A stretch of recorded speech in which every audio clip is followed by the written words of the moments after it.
എല്ലാവർക്കും അടുത്തൊരു വീഡിയോയിലേക്ക് സ്വാഗതം. ഈ ബിഗ് ബോസ് സീസൺ 6 ഞാനൊരു വീഡിയോയിൽ പറഞ്ഞിട്ടുണ്ടായിരുന്നു, എന്തും വേണ്ടി ആരോപണങ്ങളാണ് ഏറ്റുവാങ്ങിക്കൊണ്ടിരിക്കുന്നത്. കഷ്ടം തന്നെ, ആലോചിക്കുമ്പോൾ സങ്കടം തോന്നാറുണ്ട്. ആരോപണങ്ങളാണെങ്കിലോ തെളിവെന്ന് പറയുന്ന ഒരു സംഭവമില്ല. അദൃശ്യമായ തെളിവുകളൊക്കെ വെച്ചിട്ടാണ് ആരോപണം. പണ്ടായിരുന്നെങ്കിലേ ഒരു സോപ്പ് ഉണ്ടായിരുന്നു, ഇന്ദുലേഖ എന്ന് പറയും.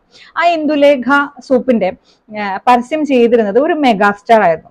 അപ്പൊ അദ്ദേഹം ആ പരസ്യത്തിൽ പറയുന്നത്, ഈ സോപ്പ് തേച്ച് കുളിച്ചാൽ പാൽ പോലെ വെളുക്കുമെന്നോ സൗന്ദര്യം വരുമെന്നോ അങ്ങനെ എന്തോ ആയിരുന്നു എന്ന് തോന്നി. എന്തായാലും ഒരു വർഷമൊന്നും കഴിഞ്ഞില്ല, അതിന് മുന്നേ തന്നെ ഏതാനും മാസങ്ങൾ കഴിഞ്ഞപ്പോൾ തന്നെ ഒരു മധ്യവയസ്കനായ ഒരു അദ്ദേഹം കൊണ്ടുപോയി കേസ് കൊടുക്കാണ്. ഞാൻ കുറെ സോപ്പ് വാങ്ങിച്ചു, ഒരച്ച് തേച്ച് കുളിച്ചിട്ട് ഞാൻ സുന്ദരനായില്ല, പാല് പോലെ വെളുത്തതുമില്ല, എന്റെ സോപ്പ് തീർന്നു, എന്റെ കയ്യിൽ നിന്ന് ഒരുപാട് നഷ്ടങ്ങൾ ഉണ്ടായി. എനിക്ക് തോന്നുന്നു ആ സോപ്പിന് 45 മുതൽ 50 വരെ എങ്ങാണ്ട് വിലയായിരുന്നെന്ന് തോന്നുന്നു. അപ്പോൾ എന്റെ കയ്യിൽ നിന്ന് എനിക്ക് ഇത്രയേറെ നഷ്ടമുണ്ടായി. അപ്പൊ തെറ്റായ ആശയങ്ങൾ ഞങ്ങളിലേക്ക് എത്തിച്ച് ഒരുപാട് നഷ്ടങ്ങൾ സംഭവിക്കുന്നു, പരസ്യത്തിൽ പറഞ്ഞ കാര്യങ്ങളൊന്നും നടന്നതുമില്ല എന്ന് പറഞ്ഞ് കേസ് കൊടുക്കുകയും അവസാനം ഈ സോപ്പ് കമ്പനിയും ഈ മോഡലായ മെഗാസ്റ്റാറും ചേർന്ന് ഇദ്ദേഹത്തിന് ഒരു ഹ്യൂജ് എമൗണ്ട് നഷ്ടപരിഹാരം കൊടുക്കുകയും ചെയ്തു. അപ്പൊ അന്നു മുതൽ ചില സോപ്പുകളും ചില സൗന്ദര്യവർദ്ധക വസ്തുക്കളുടെയും പരസ്യത്തിൽ മെയിൻ ആയിട്ട് ഉപയോഗിക്കുന്ന ഒരു വാക്കെന്ന് പറഞ്ഞാൽ, എന്റെ ഫ്രണ്ട് നീതു ആണ് എനിക്കിത് സജസ്റ്റ് ചെയ്തത്. അപ്പൊ എന്താ പറയുന്നത്? നീതുവിനെ നമുക്ക് കാണാൻ പറ്റുന്നുണ്ടോ? ഇല്ല.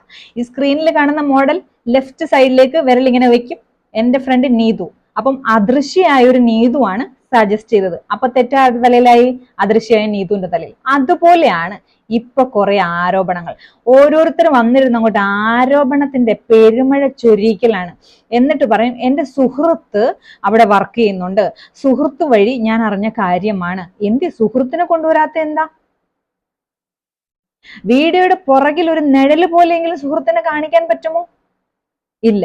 സുഹൃത്തിൻ്റെതെന്ന് പറയുന്ന ഈ ശബ്ദം സുഹൃത്തിൻ്റെതാണെന്ന് കണ്ടിരിക്കുന്നവർക്ക് എങ്ങനെ മനസ്സിലാകും? ഇങ്ങനെയൊക്കെ അദൃശ്യമായ തെളിവുകളും കഴമ്പില്ലാത്ത ആരോപണങ്ങളും ഒക്കെ വിരൽ ചൂണ്ടുന്നത് ഈ ബിഗ് ബോസ് എന്ന് പറയുന്ന സീസണിൽ പോയ സ്ത്രീകളെയും ഇപ്പോൾ നിൽക്കുന്ന പെൺകുട്ടികളെയും സ്ത്രീകളെയും ഉൾപ്പെടുന്ന ഒരു കൂട്ടം ആളുകളെയാണ്. കഴിഞ്ഞ ദിവസം ഞാനൊരു ഇന്റർവ്യൂ കണ്ടു. ഈ സീസണിലെ തന്നെ മത്സരാർത്ഥിയായിരുന്ന ശരണ്യ ആനന്ദിന്റെ. എന്തുമാത്രം ചോദ്യങ്ങളാ ചോദിച്ചേ. അവരായതുകൊണ്ട് അതിനെ വലിയ തന്മയത്വത്തോടെ അങ്ങ് ഒതുക്കി തീർത്തു.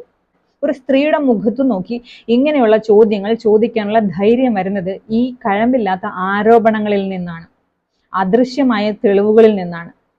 തെറ്റു ചെയ്യാത്ത ആളുകൾ, ഇപ്പൊ ഒരു വ്യക്തി തെറ്റു ചെയ്തോ തെറ്റു ചെയ്തില്ലയോ, അതെന്തും ആയിക്കോട്ടെ, അത് അവരുടെ പേഴ്സണൽ ആയിട്ടുള്ള കാര്യം. ഇവർ അങ്ങനെ ചെയ്തു എന്ന് പറഞ്ഞ് തെളിവ് സഹിതം ആരും വരുന്നില്ലല്ലോ. അങ്ങനെ വരികയാണെങ്കിൽ നമ്മൾ അഭിപ്രായം പറയാം. ഇത് അദൃശ്യമായ കുറെ തെളിവുകൾ കൊണ്ടുവന്ന് ഇവരായിരിക്കാൻ ചിലപ്പോ എന്ന ആളുകൾ നിരൂപിച്ചതിന് പ്രകാരം ഒരു സ്ത്രീയെ ഇന്റർവ്യൂവിനെന്ന് പറഞ്ഞ് വിളിച്ചിട്ട് അവിടെ ഇരുന്ന് അനാവശ്യ ചോദ്യങ്ങൾ ചോദിക്കാൻ തക്കവണ്ണം സാഹചര്യങ്ങളെ മുന്നോട്ട് കൊണ്ടുപോയത് ഇങ്ങനെയുള്ള കഴമ്പില്ലാത്ത ആരോപണങ്ങളും ആളുകളൊക്കെയാണെന്ന് എനിക്ക് തോന്നാറുണ്ട്. അങ്ങനെയുള്ള ആരോപണങ്ങളിലും അദൃശ്യമായ തെളിവുകളിലും ഒന്നും യാതൊരു സത്യവുമില്ല എന്ന് തന്നെയാണ് ഞാൻ വിശ്വസിക്കുന്നത് കേട്ടോ. ഞാൻ കഴിഞ്ഞ വീഡിയോയിലൊക്കെ പറഞ്ഞതുപോലെ ബിഗ് ബോസ് സീസൺ 6 പോലെ അടുത്ത് ഇനി 7 വരും, 8 വരും, 9 വരും. എനിക്ക് തോന്നുന്നു ബിഗ് ബോസ് സീസൺ 1 കണ്ടതുപോലെ ആളുകൾ ഒന്ന് കണ്ടിരുന്നുവെങ്കിൽ, മത്സരാർത്ഥികളെ മാത്രം നോക്കി ഒന്ന് കണ്ടിരുന്നുവെങ്കിൽ, ആ ബിഗ് ബോസ് സീസൺ 1 വന്നതിന് ശേഷം ആളുകൾക്ക് മനസ്സിലായി ഇതിനകത്ത് എങ്ങനെ നിൽക്കണം എന്ന്. ശരിക്കും ആ സീസൺ 1 വന്ന ആളുകൾ ഭയങ്കര പ്യുവർ ആയിട്ടാണ് വന്നത്, വളരെ ഇന്നസെന്റ് ആയിട്ടാണ്. അവർക്ക് ട്രിക്സ് ഒന്നും വലിയ വശമില്ലായിരുന്നു എന്നെനിക്ക് തോന്നുന്നു. അന്യഭാഷകളിലൊക്കെ ബിഗ് ബോസ് ഉണ്ടായിരുന്നു എങ്കിൽ പോലും നമ്മുടെ ഈ ഒരു ഭാഷയിലേക്ക് ആദ്യമായി വന്നതിന്റെ ഒരു ഇന്നസെൻസ് ഓരോ മത്സരാർത്ഥിയിലും ഉണ്ടായിരുന്നു കേട്ടോ. അതുകൊണ്ട് തന്നെയാണ് ആ സീസൺ എല്ലാവർക്കും ഇന്ന് വളരെയധികം പ്രിയപ്പെട്ടതായി മാറിയത്.